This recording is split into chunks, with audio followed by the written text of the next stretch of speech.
Ny famtinana ny gazety Soa, lohatenin'ny gazety Soa ivoaka ao amin'ny rapitso no isarantsika toko lasitoko vai mitakariva ity.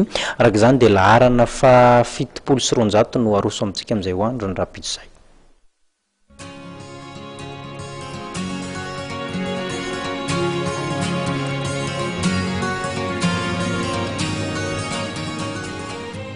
Mirijarija izany no loteny nampitondraina ny pejiny lamodin'ny Soa amin'ny tindray mitoraka ity, izay anolorana anao didy akanjo vaovao hafakely indray.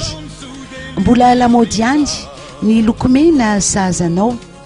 Ny pejiny fahasalamany sady mbola eo amin'ny fikojakojana ny hatsaran'ny endrika amam-bika ihany dia hitondrana aminao ny vokatsoan'ny voaloboka izay vokatra be tokoa amin'izao vanim-potoana izao eto toerana.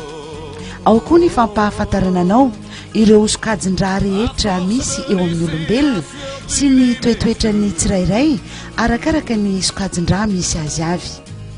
Tanteriny Soa aminao ny momba ny tantaran'ny Chandeleur na ny fetin'ny Jiro Masina izay ankalazain'ny Eglizy Katolika amin'ny alahady izao ary marian'ny maro amin'ny fihinanana crêpe. Toy nisaky ny alakamisy farany volana kosa dia ny gazety Valy no isongadina ao anatina pejy 2 amin'ny Soa. Koa hitanao ato ihany koa ary ny laharana manaraka amin'izany gazety Valy izany izay atolotry ny fikambanana Avatsa UPM. Azadinoana ary ny maka ny anjara gazetinao Soa dia ny Rampitso Maraina.